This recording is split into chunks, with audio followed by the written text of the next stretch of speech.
Hello दोस्तों, स्वागत है आपका आपके पसंदीदा प्लेटफॉर्म नोट्सबुक आईएएस में।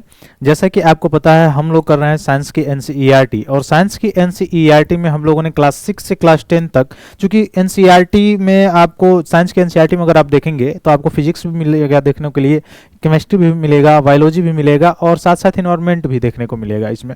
तो उसमें से हम लोग बायोलॉजी वाला जो पोर्शन था वो हम लोगों ने कंप्लीट किया, और क्लास 6 से क्लास 10 तक कंप्लीट कर लिया है हम लोगों ने। क्लासमेट वाले जो चैनल है उस पर, क्लासमेट ग्रुप, वहाँ पे जाके आप देख सकते हो।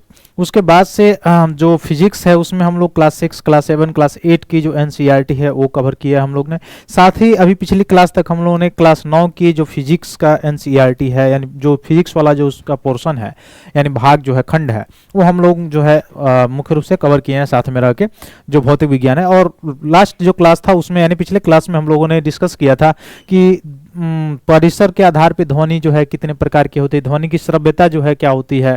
फिर से हम लोग ये भी डिस्कशन किए थे कि कौन कितने कितने जो परिसर की ध्वनि होती है वो कौन कौन सुन सकता है।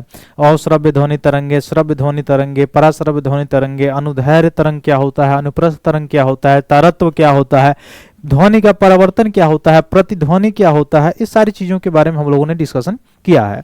उसके बाद से पिछले क्लास में हम लोग ये भी देखे थे कि जो इको होता है उसका उपयोग कहाँ पे किया जाता है, या ध्वनि का जो परावर्तन है उसका उपयोग कहाँ पे किया जाता है, पराध्वनि तरंगे जो होती हैं उनका उपयोग खासकर कहाँ किया जाता है, ये सारी चीज़ें। फिर वहाँ पर भी हम लोग पढ़े थे कहाँ कहाँ पे, और इसका जो परावर्तन होता है उसका नियम क्या है, उसका प्रयोग कहाँ किया जाता है, जो परख नली होते हैं उसको साफ करने में लिए साफ करने के लिए। फिर ये हम लोग पढ़े थे कि जो स्टेथोस्कोप होता है, जो उसको आला कहा जाता है, उस में भी उसका प्रयोग होता है, ध्वनि के परावर्तन का प्रयोग होता है। ठीक है, ये सारी चीज़ें हम लोग डिस्कशन किए थे पिछले क्लास में। तो जो लोग नए लर्नर्स हैं, जुड़े हुए हैं, वो पिछले क्लास को देख सकते हैं, उनको अच्छे तरह से वहाँ पे एनसीईआरटी समझ में आएगा। और बिल्कुल ही यहाँ पे कुछ उसमें छिपा के मैंने नहीं पढ़ा है, जो चीज़ है वो सारी चीज़ों को पढ़ा दिया है। उसको पढ़ने के बाद आपको कहीं तीसरी जगह जाने की ज़रूरत नहीं है। हाँ, कुछ स्टैंडर्ड बुक्स हैं उसको फॉलो कर सकते हैं, हालांकि नहीं भी करेंगे फॉलो तो सही है, क्योंकि उससे बड़ा और कुछ ज़्यादा साइंस में आपको ज़्यादा पढ़ने की जरूरत है नहीं,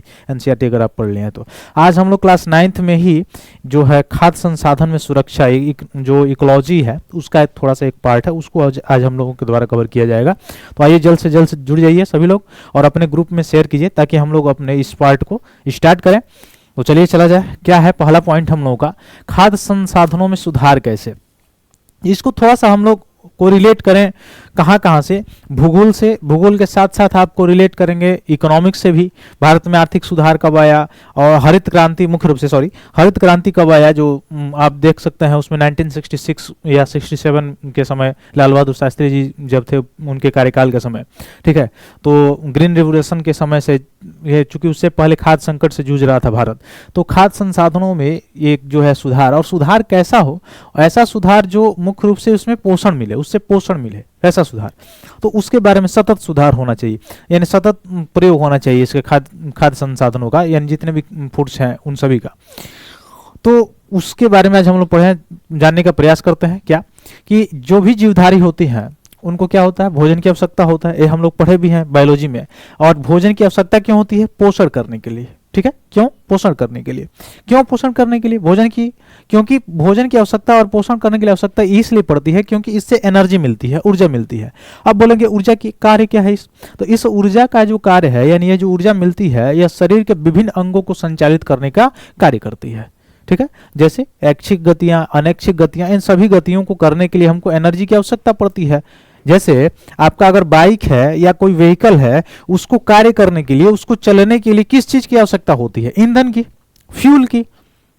या अगर कोई कहेगा कि नहीं मेरी जो बाइक है वो फ्यूल से नहीं चलती है, इलेक्ट्रिक बैटरी से चलती है, तो उसमें भी उसको एनर्जी बैटरी से मिल रही है ना, तभी तो चल रही है, अन्यथा चल पाती नहीं, चल पाती। ठीक हमारे शरीर को भी गति करने के लिए, चलने के लिए, ऐच्छिक गतियां, अनैच्छिक गतियां, सभी बेसिक गतियों को करने के लिए किसकी आवश्यकता होती है। ठीक है, किसकी आवश्यकता होती है, तो मुख्य रूप से आवश्यकता होती है एनर्जी की, ऊर्जा की और पोषण की। ठीक है, इसलिए हम पोषण करते हैं। और पोषण कहाँ से होता है, तो कई तरह से होता है। जैसे हम लोग पढ़े होंगे जो पिरामिड है इकोसिस्टम का, उसमें पढ़े होंगे उत्पादक, प्राथमिक उपभोक्ता होता है, फिर द्वितीयक, फिर तृतीयक और मुख्य रूप से उसके बाद से मार्जक होते हैं। ठीक, तो वैसे तो भोजन से हमें क्या मिलता है, या तो प्रोटीन मिलेगा, भोजन में कार्बोहाइड्रेट मिलेगा, वसा मिलेगा, विटामिन मिलेंगे, खनिज लवण मिलेंगे। ठीक है, अब इसका कहाँ कहाँ योगदान होता है, तो आप देख सकते हैं जो कार्बोहाइड्रेट होता है तो तुरंत एनर्जी प्रदान करता है, प्रोटीन जो है वो अमाशय में पाचन उसका शुरू होता है, वसा का पाचन आंत में शुरू होता है। ठीक है, अंततः तो सबका पाचन आंत में ही होता है, लेकिन शुरुआत की मैं बात कर रहा था कि यहाँ पे शुरुआत होता है। ठीक है, फिर विटामिन जो होता है, विटामिन की मुख्य भूमिका ब्लड में होती है, खनिज लवण कुछ होते हैं, तो इस सभी जो है किससे प्राप्त होते हैं, भोजन से प्राप्त होते हैं, जब हम पोषण करते हैं इससे प्राप्त होता है। इन सभी तत्वों की आवश्यकता हमारे शरीर को क्यों पड़ती है, क्योंकि शरीर में एनर्जी की आवश्यकता होती है, अभी मैंने बताया। दूसरा चीज, शरीर में बढ़ने के लिए, गति करने के लिए, कार्य करने के लिए, कोशिकाओं के विभाजन के लिए, चूंकि कोशिकाओं का विभाजन भी दो तरह का होता है, बायोलॉजी में हम लोगों ने पढ़ा है कि एक समसूत्री विभाजन, एक अर्धसूत्री विभाजन। तो समसूत्री विभाजन के लिए मतलब शरीर के अंग जो कोशिकाएं बढ़ेंगी तो उत्तक बढ़ेंगे, उत्तक से अंगों का निर्माण होगा, अंगों में वृद्धि होगी, तो उसके लिए भी क्या जरूरी है, तो ये भोजन में जो पोषण होता है, जैसे प्रोटीन हो गया इसकी जरूरत पड़ती है, कार्बोहाइड्रेट हो गया उसको चलने गति करने के लिए आवश्यकता पड़ती है, तो ये सारी चीजों की आवश्यकता इसलिए पड़ती है ताकि विकास, वृद्धि और स्वास्थ्य जो है सही रहे। ठीक, इसके लिए फिर आगे देखेंगे पौधे तथा जंतु दोनों ही भोजन के मुख्य स्रोत हैं। यानी अगर मनुष्य के लिए देखा जाए तो मनुष्य एक ऐसा प्राणी है, सर्वाहारी प्राणी है, तो मनुष्य जब सर्वाहारी प्राणी है तो वह क्या खाता है, प्लांट्स भी खाता है और एनिमल्स भी खाता है। ठीक है, तो एनिमल्स एंड प्लांट्स दोनों जरूरी है इसके लिए, दोनों क्या है, मुख्य स्रोत हैं। वो अलग चीज है, जो वेजिटेरियन है वो वेजिटेरियन है, फिर वो अलग चीज है, लेकिन वास्तव में जो मनुष्य होता है उसका शारीरिक ढांचा कैसे होता है, प्लांट्स एंड एनिमल्स दोनों इसका क्या है, मुख्य भोजन का मुख्य स्रोत है। आगे देखिए, अधिकांश जो भोज्य पदार्थ होते हैं वो हमें जो प्लांट्स से ज्यादा डिपेंडेंसी किस पे होती है, प्लांट्स पे होती है। यानी प्लांट्स में कैसे, तो जो पेड़ पौधे पे किन प्रकार के पेड़ पौधे, जो कृषिगत पेड़ पौधे होते हैं, जो कृषि से संबंधित होते हैं, जो एग्रीकल्चर से संबंधित होते हैं, जैसे आपका खाद्य जितनी भी वस्तुएं होती हैं, खाद्य वस्तुओं जैसे या तो कृषिगत जो वस्तुएं होती हैं उनके प्रसंस्करण के द्वारा बनाया जाता है, या वही खाद्य वस्तुएं डायरेक्ट आती हैं। जैसे गाजर आप अगर कंज्यूम करते हैं, मुख्य रूप से आप वहां से लेते हैं, तो कहाँ से आता है गाजर, खेत से आता है। ठीक, तो कृषि तथा पशुपालन से प्राप्त होते हैं। अधिकांश भोज्य पदार्थ कहाँ से मिलते हैं, कृषि और मुख्य रूप से कहाँ से, पशुपालन से, डेयरी फार्मिंग। अब डेयरी फार्मिंग आप देखेंगे तो दूध, मिल्क और मिल्क से संबंधित जितने भी पदार्थ है मिल जाएंगे आपको। फिर से पशुपालन में आपका जो है बकरी पालन भी आता है, उससे मांस मिलता है, कुक्कुट पालन भी आता है, कुक्कुट, ठीक है, कुक्कुट, आप कुकुर मत समझ लीजिएगा, कुक्कुट पालन जो होता है वो क्या होता है, मुर्गी पालन होता है, तो वहां से क्या होता है, मांस वहां से भी मिलता है। तो पौधे और जंतु जो है दोनों भोजन के जब मुख्य स्रोत हैं, तो अधिकांश कहाँ से मिलते हैं, पशुपालन और कृषि है। यह जो दोनों स्रोत हैं वो कहाँ से मिलेंगे, या तो एग्रीकल्चर से या तो पशुपालन से मिलेंगे। ठीक, सीधी बात है, वही कहा जा रहा है इसमें। आगे क्या है, हमारे देश की जनसंख्या 100 करोड़ 1 बिलियन से अधिक है। हालांकि अब तो विश्व की सबसे बड़ी जनसंख्या होने वाली है। ठीक है, होने वाली क्या है, हो गई है। तो विश्व की सबसे बड़ी जनसंख्या भारत की जनसंख्या है, वो अलग बात है अलग अलग चीजों में, लेकिन जनसंख्या के मामले में भारत नंबर 1 पे है अभी भी, चाइना से टक्कर लेता है, तो चाइना का टक्कर देके चाइना को पीछे भी कर दिया है। ठीक, अब इससे लगातार वृद्धि हो रही है, जनसंख्या बढ़ने से क्या होगा, डिमांड बढ़ेगा कि नहीं बढ़ेगा, किसका, पोषण भोज्य पदार्थों का। अब डिमांड बढ़ेगा तो निर्भरता बढ़ेगी कि नहीं बढ़ेगी, बढ़ेगी। अब जब निर्भरता बढ़ेगी कृषिगत वस्तुओं पे, तो कृषिगत वस्तुएं या पशुपालन पे, तो इनके जो प्रोडक्शन होंगे इन पर भी तो इनका भी तो मुख्य रूप से आप देखेंगे तो इनको भी तो इंक्रीज करना पड़ेगा, यानी इनको भी तो प्रोडक्शन बढ़ाना पड़ेगा।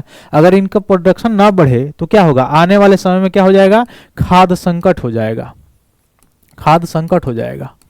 अब आप कहेंगे कि कैसे बढ़ाया जाए, तो एक तो विधि है कि हाँ आधुनिक रूप में जो फर्टिलाइजर्स हैं उनका प्रयोग करके आप बढ़ा दे रहे हैं, केमिकल डाल के बढ़ा दे रहे हैं, तो उससे क्या होता है, अनेक बीमारियां भी होती हैं। हालांकि अलग बात है कि उस तरह से मॉडिफाइड करके सभी जनता के लिए, यानी सभी नागरिकों के लिए जो भी कंज्यूम करने वाले हैं उनको वहां तक पहुंच तो मिल जाती है। लेकिन बात आती है कि अगर ये दो कारणों से क्या है, नुकसानदायक है। किस किस कारण से, एक तो स्वास्थ्य के लिए क्या हो जाएगा, हानिकारक हो जाएगा। दूसरा किसके लिए हानिकारक हो जाएगा, और दूसरा आप देखेंगे कि जो भूमि होगी, भूमि जिस पे कृषि किया जाता है या जिस भूमि पे आप पशुपालन भी देखते होंगे, यह भूमि की उर्वरता ही क्या हो जाएगी, समाप्त हो जाएगी। अब आप बोलेंगे कैसे भूमि की उर्वरता समाप्त हो जाएगी, तो जब कृषि पर अत्यधिक दोहन हो जाएगा, अगर सस्टेनेबल रूप से उसको नहीं उगाया जा रहा है, कृषि नहीं किया जा रहा है, तो सस्टेनेबल कृषि जब नहीं किया जा रहा है और फर्टिलाइजर्स क्या या उर्वरकों का जो है अंग्रेजी जो भी उर्वरक हैं, ठीक है, मतलब नाइट्रोजन युक्त वाला या डीओपी वाला या फिर से केमिकल्स हो गए, कीटनाशक दवाइयाँ, इनका अगर प्रयोग करके आप डायरेक्टली क्या करते हैं, कृषि करते हैं, तो आने वाले समय में क्या होता है, फसल पे प्रभाव तो पड़ता है, साथ साथ प्रभाव जो भूमि पर भी पड़ता है। यानी भूमि पर कैसे, भूमि की उर्वरता शक्ति क्षीण हो जाती है, ठीक है। आने वाले समय में एक तो उत्पादन बढ़ा देगा, लेकिन भूमि क्या हो जाएगा, ऊसर हो जाएगा, ये सारी चीजें हो जाती हैं। लेकिन वही आप देखेंगे पहले पशुपालन गांव में लोग करते थे ज्यादा मात्रा में, तो पशुपालन करने से क्या फायदा होता था, एक तो डेयरी फार्म में हो जाती, डेयरी फार्म मुख्य रूप से देखा जाए तो डेयरी फार्मिंग हो जाती थी, यानी दूध उत्पादन हो जाता था, दूध से जितना भी पनीर, खोआ, जो भी चीजें, दही वगैरह सभी वो मतलब उपलब्ध होती थी। बिल्कुल गांव में पहले जाते थे तो जब भी आप जाएंगे गांव में, अब तो थोड़ा सा कम हो गया है, अब तो रेडीमेड ज्यादा चल गया है, जैसे दही वगैरह लेना हो आपको तो बटर। लेकिन पहले क्या होता था कि आप जितना भी दूध का लगभग डिमांड करें, आप पहले 20 दिन पहले बता दीजिए, डिमांड आपका फुलफिल हो जाता है, ठीक है। वो अलग बात है कि कुछ लोग ऐसे भी होते हैं अनइथिकल कि उसमें वाटर जब तक मिक्स नहीं करेंगे तब तक वो मानेंगे नहीं, तब तक वो उनका दूध और वो नहीं होगा, ओरिजिनलिटी नहीं होगी।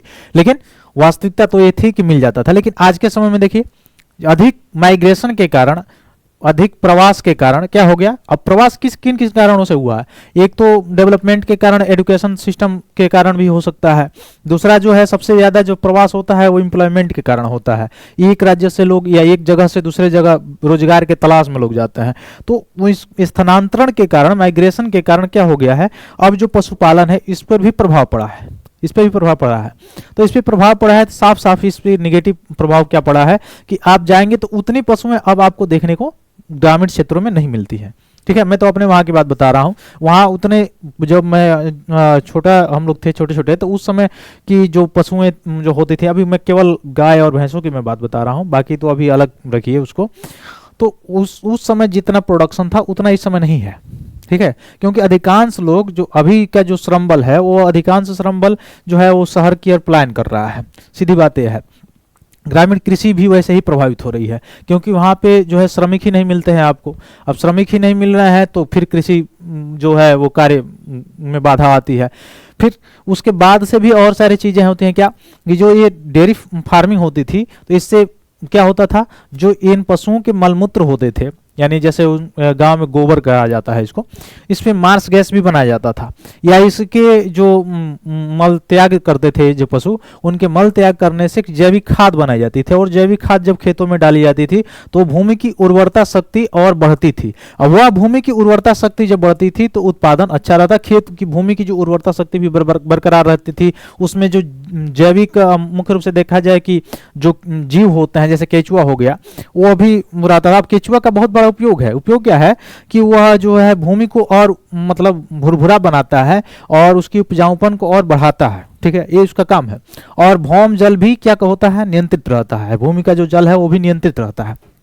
तो कुछ ऐसे कृषिगत चीजें हैं, जैसे फसलें हैं, उनके वजह से भी भूमि की उर्वरता शक्ति क्षीण होती है, ठीक है। जैसे धान हो गया, ज्यादा सिंचाई की आवश्यकता होती है उसमें, या गन्ना, हम लोगों की तरफ तो गन्ना वाला बेल्ट होता है, उत्तर प्रदेश का जो पूर्वी इलाका है, तो उस क्षेत्र में अगर आप जाएंगे तो मुख्य रूप से आप देखेंगे कि गन्ना बेल्ट में पहले हम लोग देखते थे कि मयूसी जो होता था उसका खाद डाला जाता था गन्ने की बुआई से पहले, और फिर 2 साल 3 साल पर फिर डाला जाता था, तो खेत जो है उसकी उर्वरता शक्ति जो है बरकरार रहती थी, ठीक। तो उससे यानी जो डेयरी मुख्य रूप से देखा जाए, यानी पशुपालन जो है, उससे कई फायदे होते थे।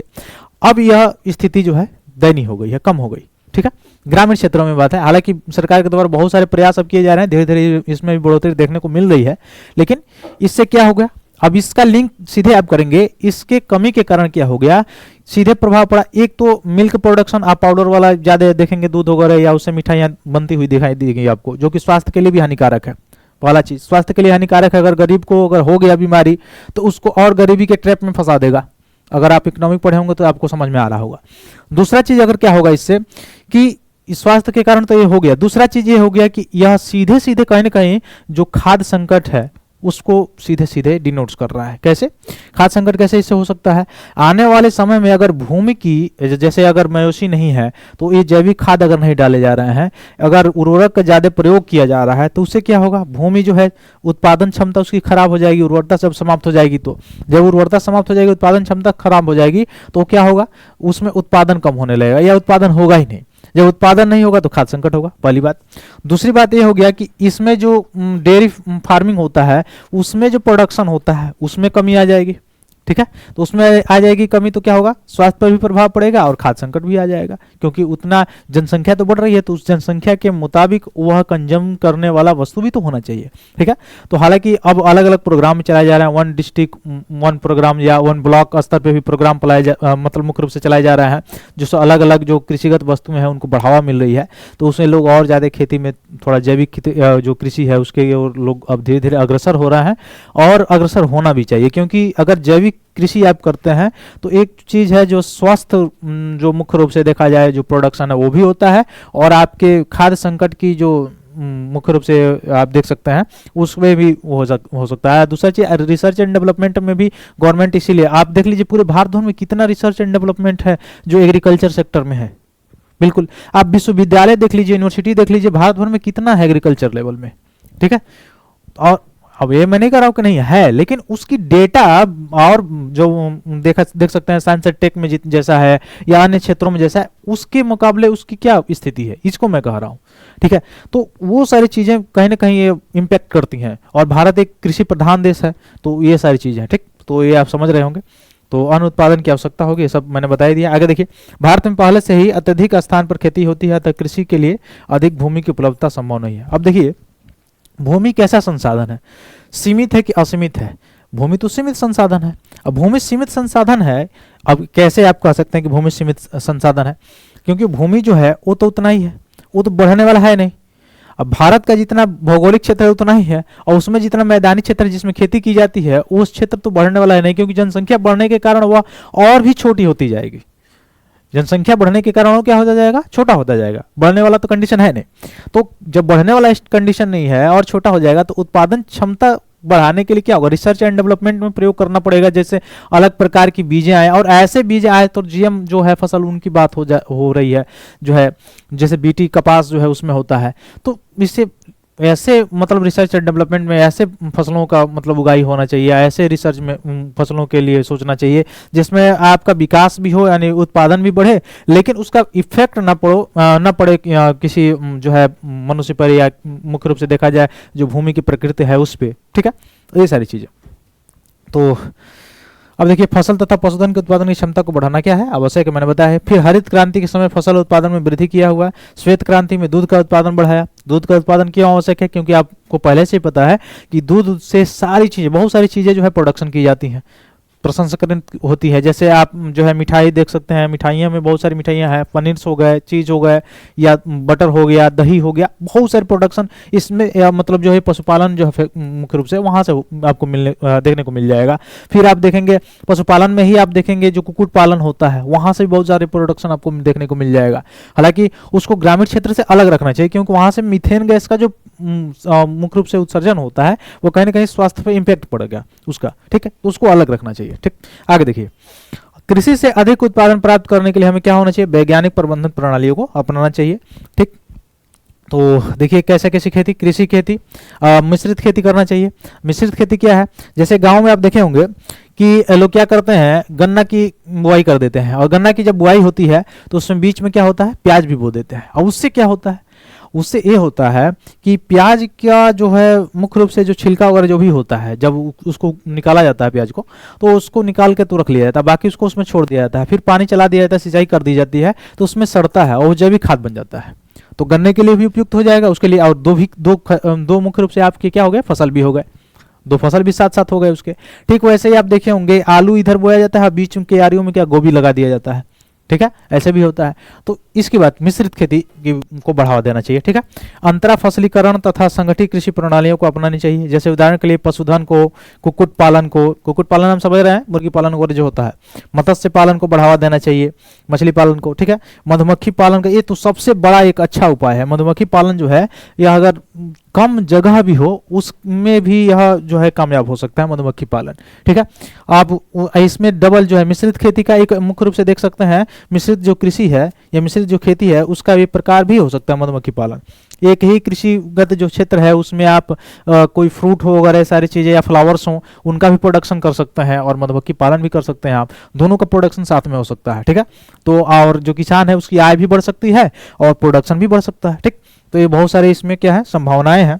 आगे चलिए, खाद्य संसाधनों में सुधार कैसे, इम्प्रूवमेंट इन फूड रिसोर्सेस कैसे सुधार हुआ, इस सारी चीज़ों के बारे में अब हम लोग इसके बारे में देखेंगे। तो देखिए यहाँ पे फसल उत्पादन में उन्नति क्या है। देखिए ऊर्जा की आवश्यकता के लिए अनाज जैसे गेहूं हो गया, चावल, मक्का, बाजरा, ज्वार, इससे क्या मिलता है, कार्बोहाइड्रेट मिलता है। तो कार्बोहाइड्रेट क्या होता है, कार्बोहाइड्रेट क्या होता है, जो तुरंत एनर्जी को देता है, मतलब ग्लूकोज जिसमें ज्यादा होता है, जिसमें कार्बन, हाइड्रोजन और ऑक्सीजन के अणु होते हैं, ठीक है। जिसमें किसके किसके अणु होते हैं, कार्बन, हाइड्रोजन और ऑक्सीजन के।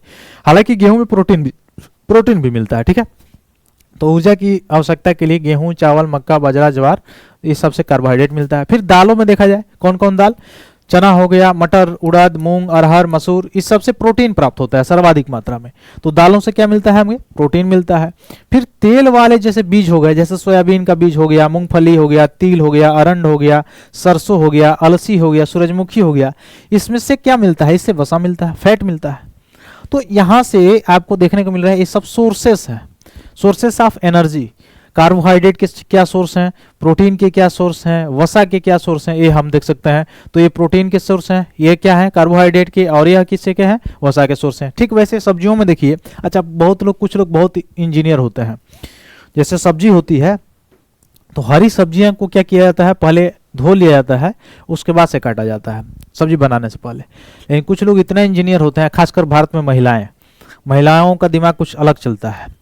अब इसमें बुरा मानने वाली चीज़ नहीं है, लेकिन थोड़ा सा है, इसमें थोड़ा सा एटीट्यूड वाला मामला आ जाता है। कैसे, उसमें सब्जी पहले धो के तो काट दिया जा रहा है। अगर कहा गया किसी मेल को कि सब्जी काट दो, अगर वो धो के काट भी दिया है, उसके बावजूद भी क्या होगा, बनाते समय उसमें फिर धोया जाएगा। और धोया जाने से होगा क्या, उसमें के जितने भी विटामिन है वो सब तो समाप्त हो गए। अब केवल पेट भरने के लिए खाया जा रहा है, बाकी उसका कोई उपयोग है नहीं। ठीक है, तो सब्जियों को क्या करना चाहिए, काटने से पहले धो लेना चाहिए। ठीक है, ये नहीं कि काट कर तब धोया चाहिए, उससे कोई फायदा होने वाला नहीं, केवल पेट भरने के लिए आप खा रहे हैं। तो सब्जी, मसाले तथा फलों से हमें क्या मिलता है इसे विटामिन मिलता है और खनिज लवण भी मिलते हैं। कुछ मात्रा में इसे प्रोटीन, वसा और कार्बोहाइड्रेट भी प्राप्त होता है। ठीक, चारा जो फसलें हैं उनसे क्या मिलता है, बरसीम, जई और सूडान, ये सब घास है, यह पशुओं के लिए चारे के लिए उपयोग में आते हैं। अब यहाँ तक आप बात समझेंगे। भारत में अभी मुख्य रूप से WHO का एक रिपोर्ट था, उसमें बताया गया था कि जो एंटीबायोटिक्स है इसमें इतना ज्यादा पशुओं को खिलाया दिया गया है कि बहुत सारे ग्रासलैंड समाप्त हो रहे हैं, अब कैसे ग्रासलैंड समाप्त हो रहा है, उसका कारण यह है कि पशुओं को दूध देने के लिए, ज्यादा दूध देने के लिए एक इंजेक्शन लगाया जाता है। ठीक है, केमिकल दिया जाता है ताकि वो दूध की मात्रा ज्यादा दे। अब दूध उनसे निकलवाने के चक्कर में क्या कर लिया जाता है, उस केमिकल का प्रयोग किया जाता है। और जब वो यूरिन करती हैं सब, जहाँ पे चूंकि चरने जाती हैं, चरने से ही उनका काम चलता है, तो वहां से जब वो चरने जाते हैं तो चूंकि चरेंगी तो उनके लिए तो कोई विशेष क्षेत्र है नहीं, सुलभ शौचालय, तो वहां पे जब वो जाते हैं सब, तो यूरिन का जब श्रावण करते हैं तो उससे क्या होता है, वो एंटीबायोटिक जो है वो कीट के रूप में वो वही यूरिन के साथ निकलता है। निकलता है तो किसको प्रभावित करता है, पूरा ग्रासलैंड को जो है वो प्रभावित कर देता है। ठीक है, तो ये सबसे बड़ा थ्रेट है। आगे देखिए, विभिन्न फसलों के लिए विभिन्न जलवायु संबंधी परिस्थितियां, जैसे तापमान, किसी के लिए तापमान कम चाहिए, किसी के लिए ज्यादा चाहिए। जैसे गेहूं को देख लीजिए, गेहूं कब कौन सी फसल है, रबी की फसल है। तो गेहूं रबी की फसल है तो कब होगी, गर्मी के दिन में ही होगी। ठंडी में बोया जाएगा, गर्मी के दिन में उसको काटा जाएगा। अगर आप ठंडी के दिन में काट लिए भाई दबे गेहूं, तो खाने लायक नहीं बचेगा। समझ रहे हैं ना, हमारे गांव की तरफ एक कहावत चलती है कि धान दूधा गेहूं बुढ़ा। कहने का मतलब ये है कि धान दूधा का मतलब कि धान को आप अगर कच्चा है तभी भी काट सकते हैं, उसका जो चिवड़ा होता है वो सही होता है, बहुत अच्छा होता है जब आप कच्चा थोड़ा सा काटेंगे तो। और हाँ, और वही जो गेहूं है वह अगर हरा है, उसका डंठल पूरा चीज, तब उसको आप काटते हो तो गेहूं लायक रहेगा ही नहीं। वह जब तक पूरा पक न जाए और पक कर पूरा ऐसे न हो जाए, तो पक के कब करेगा, जब टेम्परेचर ज़्यादा हुआ तब ना। तो टेम्परेचर होने के लिए मार्च अप्रैल का जो है वो समय चाहिए उसको। तो इसीलिए गेहूं रबी की फसल है। रबी का मतलब रबी चाहिए, यानी सूर्य चाहिए, सूर्य का प्रकाश चाहिए। तो सूर्य का प्रकाश ज़्यादा नेसेसरी होता है गेहूं की फसल में। तो देखते हैं गेहूं की फसल कटती है कब, रबी के दिनों में, यानी मुख्य रूप से देखा जाए गर्मी के दिनों में। तो उसके लिए मतलब होना चाहिए, सूर्य का प्रकाश होना चाहिए। तो बहुत सारे ऐसे फसलें हैं जिसमें टेम्परेचर बहुत ज़्यादा, बहुत सारे फसलें हैं जिसमें सिंचाई, बारिश जो है, पानी जो है वह बहुत ज़्यादा जो है इसके लिए कारक के रूप में कार्य करता है। ठीक है, ठीक। तो ये सारी चीज़ें हैं, ये सब आप जानते ही हैं। आगे चलिए, अगला क्या है, फसल उत्पादन में उन्नति कैसे है। तो इसके लिए देखें, पौधे सूर्य के प्रकाश में क्या करते हैं, प्रकाश संश्लेषण करते हैं। ये हमने बायोलॉजी में पढ़ा ही है कैसे करते हैं, तो वहाँ पे आप देख सकते हैं। आगे मैं चल रहा हूँ। कुछ ऐसी फसलें जिन्हें हम वर्षा ऋतु में उगते देखे होंगे वो खरीफ फसलें कहलाती हैं, जो जून से आरंभ होकर और अक्टूबर मास तक होती है। अब देखिए बीपीएससी में यहाँ से प्रश्न पूछा गया था, देखिए कहाँ से पूछा गया था, जून से लेके अक्टूबर तक कौन सी फसलें होती हैं, खरीफ फसलें। और जून से अक्टूबर के बीच में क्या पड़ता है भाई, दक्षिणी पश्चिमी मानसून, उसी समय आता है। तो बहुत सारी ऐसी फसलें हैं जो बिल्कुल वर्षा पर डिपेंडेबल होती है, यानी पानी पर डिपेंडेबल होती है। जैसे धान की फसल हो गई, उसके लिए पानी चाहिए, पानी अगर नहीं होगा तो धान नहीं होगा, सीधी बात है। तो उसके लिए वर्षा ऋतु में उगते हैं। और ज़्यादातर जो है वर्षा पर डिपेंडेबल मानसूनी जो है, मानसून जिस साल अच्छा रहता है उस तरह धान की खेती भी अच्छी रहती है। ठीक है, तो इसको कौन सी फसल कहा जाता है, खरीफ की फसल। तो खरीफ की फसल आप याद रखेंगे, जून जुलाई से लगभग बोया जाता है, सितंबर अक्टूबर में काट लिया जाता है। ठीक, तो खरीफ की फसल है। जैसे आप देख सकते हैं कौन कौन सी फसलें होंगी, हाँ धान की, हाँ धान हो गया, मक्का हो गया आपका, ये सब जो है खरीफ की फसल हो गया। धान हो गया, देखिए यहाँ पे आप देख सकते हैं, यहाँ पे आप देख लीजिए, यहाँ पे लिखा हुआ साफ साफ आपको मिलेगा कि ये देखिए धान की फसल हो गई, मक्का हो गया, बाजरा हो गया, ज्वार हो गया, मूंगफली, सोयाबीन, कपास, ये सब खरीफ की फसलें हैं। ये सब के सब कौन सी फसलें हैं, खरीफ की फसलें हैं। वैसे रबी की फसल जैसे मैंने बताया, रबी आप समझ गए होंगे, नहीं याद हो तो ट्रिक याद कर लीजिएगा कि धान दूधा गेहूं बुढ़ा, ठीक है, तो याद हो जाएगा। रबी की फसल में गेहूं हो गया, चना हो गया, मटर हो गया, जौ हो गया और सरसों हो गया। तो ये कौन सी फसलें हैं, रबी की फसलें हैं। तो रबी की फसलों में गेहूं, चना, मटर, जौ, सरसों, ये सब रबी की फसलें हैं। और खरीफ की फसलों में धान की फसल हो गई, मक्का हो गया, बाजरा हो गया, ज्वार हो गया, मूंगफली, सोयाबीन और कपास, ये कौन से होंगे, खरीफ। तो खरीफ की फसल जून जुलाई में मतलब बोई जाती है, सितंबर अक्टूबर में काट ली जाती है। और रबी की फसल नवंबर अक्टूबर, मतलब लास्ट अक्टूबर या नवंबर में बोई जाती है और मार्च अप्रैल तक काट ली जाती है। ये रबी की फसल होती है, जो गेहूं, चना, मटर, सरसों, जौ, हालांकि आलू भी इसी समय बोया जाता है, प्याज भी इसी समय बोया जाता है। ठीक है, सब रबी की फसल में आएगा। ठीक, अब देखिए यहाँ पे आगे दिया हुआ क्या, कुछ फसलें शीत ऋतु में उगाई जाती है, ठंडा चाहिए, उगाते समय ठंडा चाहिए, बाद में टेम्परेचर चाहिए, यानी नवंबर से अप्रैल तक। अभी मैंने बताया वो कौन सी फसल है, रबी फसल है, अभी मैंने बताया ही। तो खरीफ फसल कौन कौन है, धान, सोयाबीन, अरहर, मक्का, मूंग, उड़द, ये सब खरीफ फसल है। अलसी, सरसों, मटर, चना, गेहूं, ये सब रबी की फसल है। ठीक, तो ये सारी चीज आपको समझ में आ रहा होगा। आगे चलिए, भारत में 1952 से 2010 तक अगर देखा जाए, कृषि भूमि में 25% की वृद्धि हुई है। ठीक है, जबकि अन्न की पैदावार में 4 गुनी वृद्धि हुई है। खासकर ये वृद्धि 1966 के बाद से बहुत ज्यादा हुआ, जब हरित क्रांति जो ग्रीन रेवोल्यूशन आ गया उसके बाद। ठीक है, यदि हम कृषि में शामिल प्रणालियों के विषय में सोचे तो उनको 3 चरणों में बांट सकते हैं। सबसे पहले है बीज का चुनना, कौन सा बीज हो, कैसा उत्पादन उसका है, उस तरह का। फिर दूसरा है कि उसका देखभाल कैसे किया जाए, और तीसरा है खेतों में उगी फसल की सुरक्षा और कटी हुई फसल को हानि से कैसे बचाया जाए। तब जाके वह फसल कहाँ पहुँचता है, मार्केट में पहुँचता है, घरों में पहुँचता है, घरों के बाद मार्केट में पहुँचता है। ठीक है, ऐसे होता है। ठीक, आगे चलिए, अगला पॉइंट क्या है, फसल उत्पादन में उन्नति कैसे है। तो प्रमुख 3 वर्गों में इसको बांटा जा सकता है। एक, फसल किस्मों में सुधार, क्योंकि फसल की किस्मों में जैसे सुधार होगा उत्पादन बढ़ेगा, इससे रिलेटेड है। दूसरा है फसल उत्पादन प्रबंधन, यानी फसल का जो उत्पादन किया जा रहा है उसका मैनेजमेंट किया जाए अच्छी तरह से, बाढ़, सूखा, इन सब से बचाने के लिए।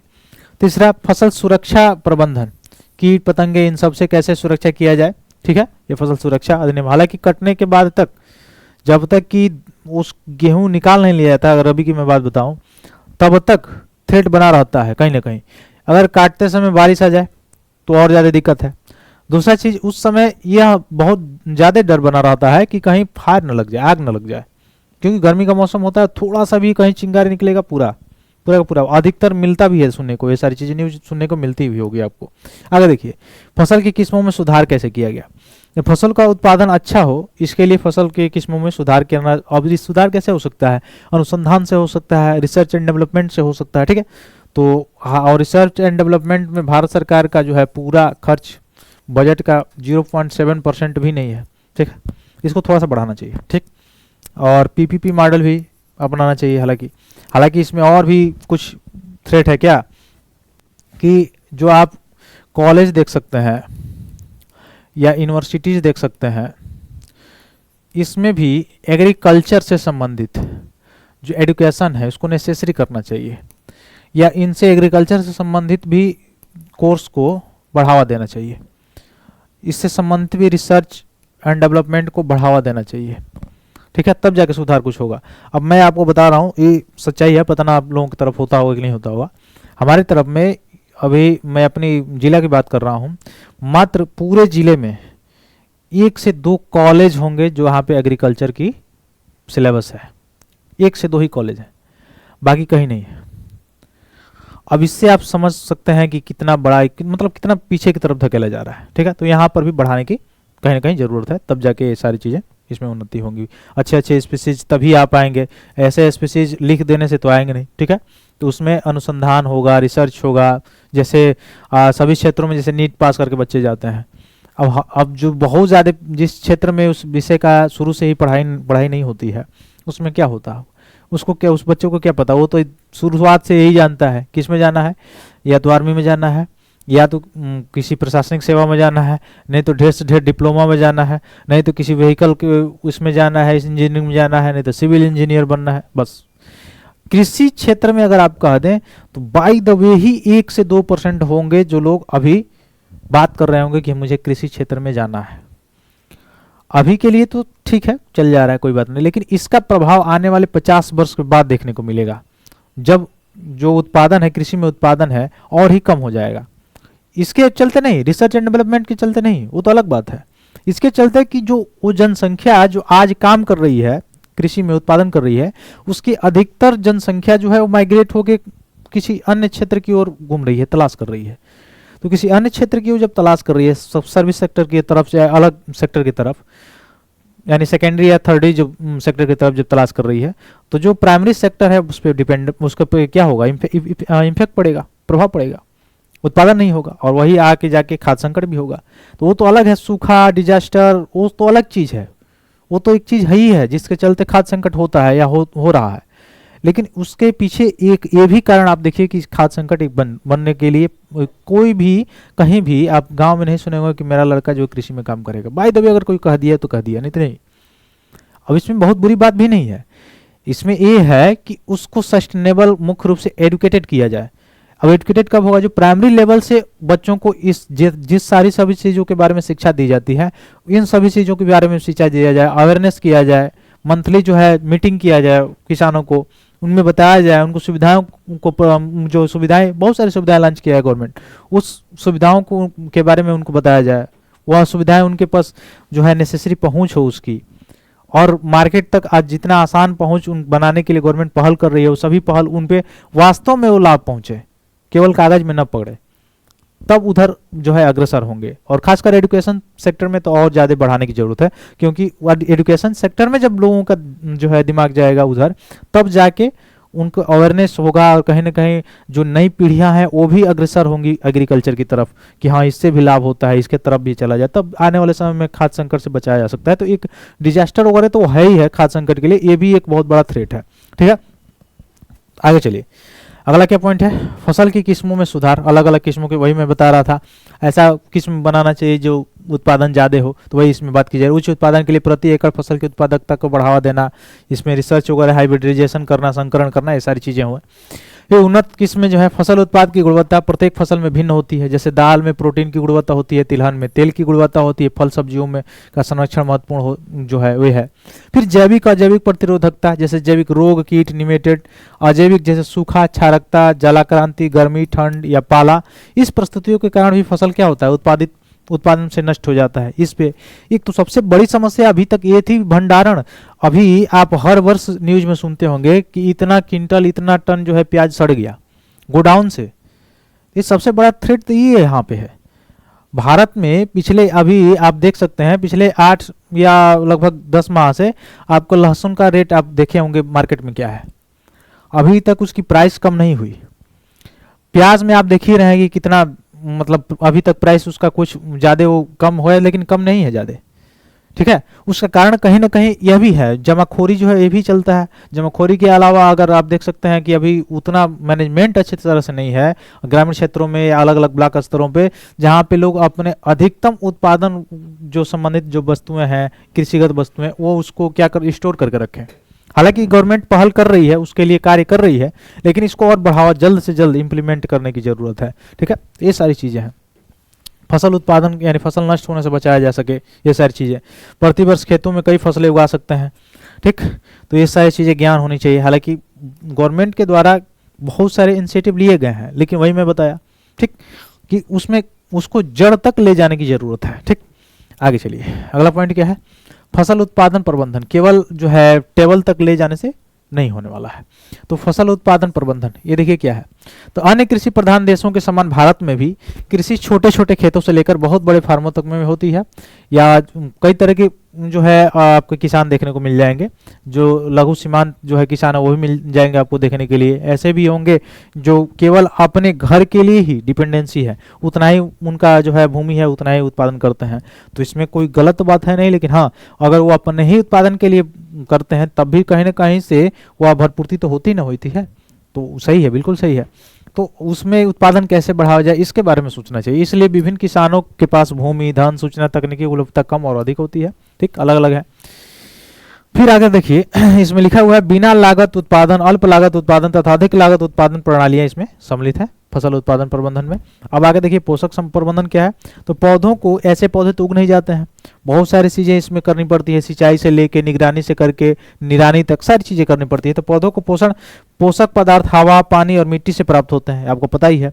पोषक कहाँ से मिलते हैं पौधों को? हवा से, पानी से और मिट्टी से। पौधों के लिए अनेक पोषक पदार्थ आवश्यक होते हैं। हवा से क्या लेते हैं? Carbon dioxide. नीचे से क्या लेते हैं? जड़ों से पानी लेते हैं। फिर ऑक्सीजन भी, फिर हाइड्रोजन, ऑक्सीजन तथा शेष अन्य पोषक पदार्थ कहाँ से इसको मिल जाते हैं? जो नाइट्रोजन वगैरह मिट्टी से मिल जाते हैं। यहाँ से अपना काम चलाते हैं पेड़ पौधे, ठीक। तो इसकी मात्रा भी क्या होनी चाहिए? संतुलित होना चाहिए, और पोषक भी सही होने चाहिए, तब जाके वो क्या होता है, मिट्टी की उर्वरक शक्ति भी, उर्वरक, ये सारी चीज़ें भी सही होनी चाहिए। खाद वगैरह, उर्वरक, मैंने पहले ही बता दिया है सारी चीज़ों के बारे में, तो जाके फसल उत्पादन सही होता है। अब खाद के बारे में देखिए, हालांकि अब तो और एक चीज़ आ गया, अच्छा, नैनो यूरिया। नैनो यूरिया में आप देखे होंगे कि छिड़काव जो है, एक आप देखे होंगे गाँव में ये ड्रोन दीदी कार्यक्रम चलाया जा रहा है। ड्रोन दीदी कार्यक्रम के माध्यम से जो है ड्रोन दिया जा रहा है, जो उसमें सेल्फ हेल्प ग्रुप जो है SHG, स्वयं सहायता समूह, उनमें महिलाओं के नाम से दिया जा रहा है ड्रोन, और वह ड्रोन जो है भाड़े पे दे सकती हैं, ठीक है। सरकार दे रही है पैसा, मतलब उसमें वित्तीय सहायता दे रही है सरकार, और वह भाड़े से दे के और तो अपना काम चला सकती हैं, एक तो रख के, जैसे पहले होता था छिड़काव करने वाला। और नैनो यूरिया क्या है? एक बोतल होता है, जैसे यूरिया जो होता है आप देखे होंगे बोरे में आता है, उसका छिड़काव करने में परिश्रम भी ज़्यादा लगता है, और अधिकतम नाइट्रोजन उसका उड़ भी जाता है जल्दी से, कि जैसे टेम्परेचर पड़ता है वैसे उड़ जाता है। दूसरा चीज़ यही होता है कि अधिक श्रम बल की भी आवश्यकता होती है उसका छिड़काव करने में, और बहुत सारे जो छिड़काव कर रहे हैं जो किसान, उनको हानियाँ भी होती है। तो ये सारे प्रॉब्लम्स होते हैं। तो उसके लिए क्या है, नैनो यूरिया का कंसेप्ट लेके आया गया है। तो नैनो यूरिया जो है एक द्रव है, द्रवित जो है यूरिया है, उसका काम क्या है? ठीक वही यूरिया जैसे काम करेगा, पानी में मिला दिया जाता है और उसको फिर ड्रोन के माध्यम से जितना एरिया है खेत का छिड़काव कर दिया जाता है। तो ये भी है। तो खाद के बारे में देखिए, खाद कार्बनिक पदार्थों की मात्रा अधिक होती है तथा मिट्टी को अल्प मात्रा में पोषक प्रदान भी करते हैं। अब ये खाद में ही जो फर्टिलाइजर्स हैं, इनकी भूमिका कम होनी चाहिए। अब जितना ही ज्यादा फर्टिलाइजर्स में इसकी भूमिका बढ़ेगी तो फिर दिक्कत होगा, ये मैंने पहले ही बताया है। तो खाद को जंतुओं के अपशिष्ट तथा पौधों के कचरे के अपघटन से, यानी जैव अपशिष्ट जो कहा जाता है, यानी जैविक खाद जिसको कहा जाता है, उसको डालने से ये सबसे अच्छा फसल के लिए होता है, ठीक है, या भूमि के लिए भी अच्छा होता है, ठीक, यही काम किया जा रहा है। तो जैसे पुआल की अभी चलती है, अभी दिल्ली सरकार और हरियाणा पे आरोप लगाया जाता है, या दिल्ली पे लगाया जाता है, पॉल्यूशन इसके कारण हो गया, ऐसे पंजाब पे लगाया जाता है, ये सारी चीजें। तो पुआल जो होता है इसका एक मैकेनिज्म भी किया जा सकता है कि इससे इथेनॉल भी बनाया जा सकता है इससे, ठीक है।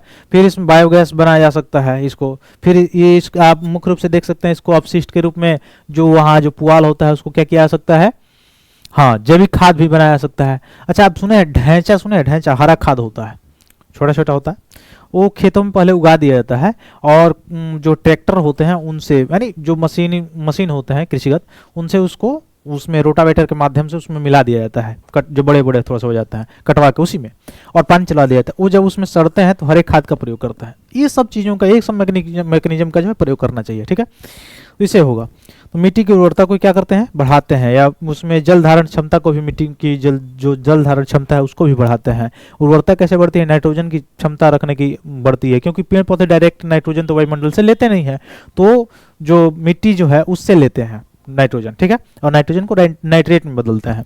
तो ये सारी चीज़ें उनके लिए सही रहती है। फिर चिकनी मिट्टी में कार्बनिक पदार्थों की अधिक मात्रा पानी को निकालने में सहायता करती है, जिससे पानी क्या होती है, एकत्रित नहीं होती है, ठीक। ये सारी चीज़ें देखेंगे। तो हवा, पानी और मृदा से कौन कौन पोषक तत्व मिट्टी को प्राप्त होता है उसको थोड़ा सा देख लेंगे।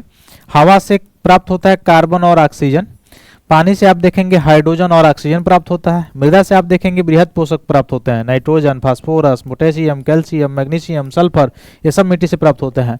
और मिट्टी से क्या प्राप्त होता है, पेड़ पौधों को सूक्ष्म पोषक भी प्राप्त होता है, iron, manganese, boron, zinc, copper, molybdenum और क्लोरीन, ये सारी चीजें भी क्या होती हैं, प्राप्त होती हैं, ठीक है। आगे चलिए, अगला पॉइंट हमारा है जो है उर्वरक। उर्वरक क्या है, तो वही रासायनिक उर्वरक जो व्यावसायिक रूप से तैयार पादप पोषक होते हैं। उर्वरक में नाइट्रोजन, फास्फोरस, पोटेशियम प्रदान करते हैं, और इसके उपयोग से क्या होता है, पत्तियां, शाखाएं, फूल, ये सारी चीजें, कायिक वृद्धि होती है, यानी पेड़ पौधों की पत्तियां बढ़ती हैं, शाखाएं या फूल ये सारे बढ़ते हैं, और स्वस्थ पौधों की प्राप्ति होती है।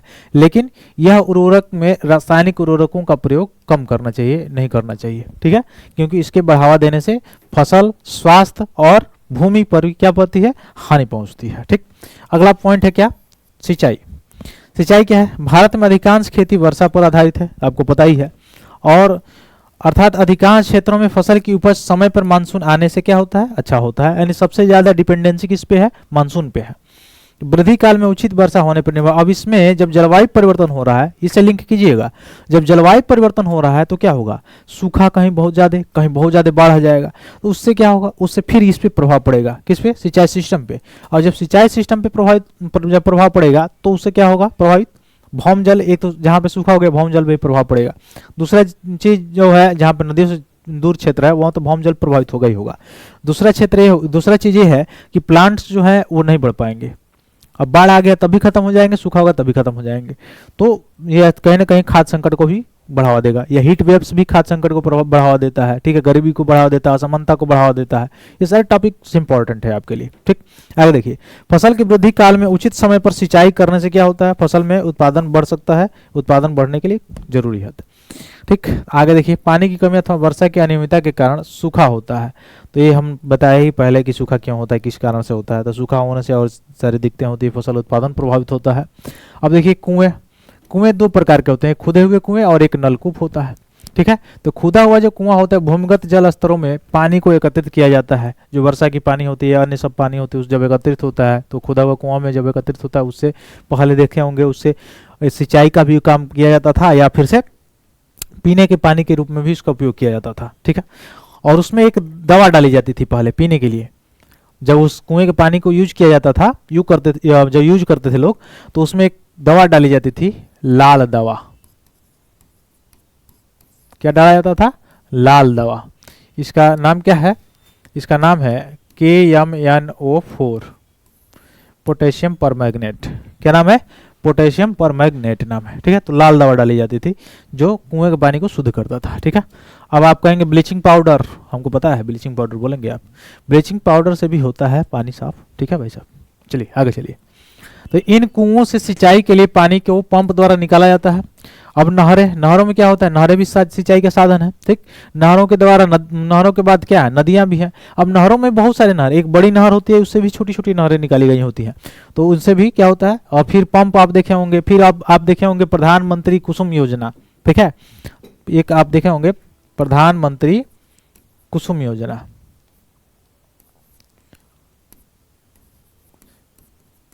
कुसुम योजना, इसके अंतर्गत ये क्या है, प्रधानमंत्री कृषि सिंचाई योजना, कृषि सिंचाई योजना।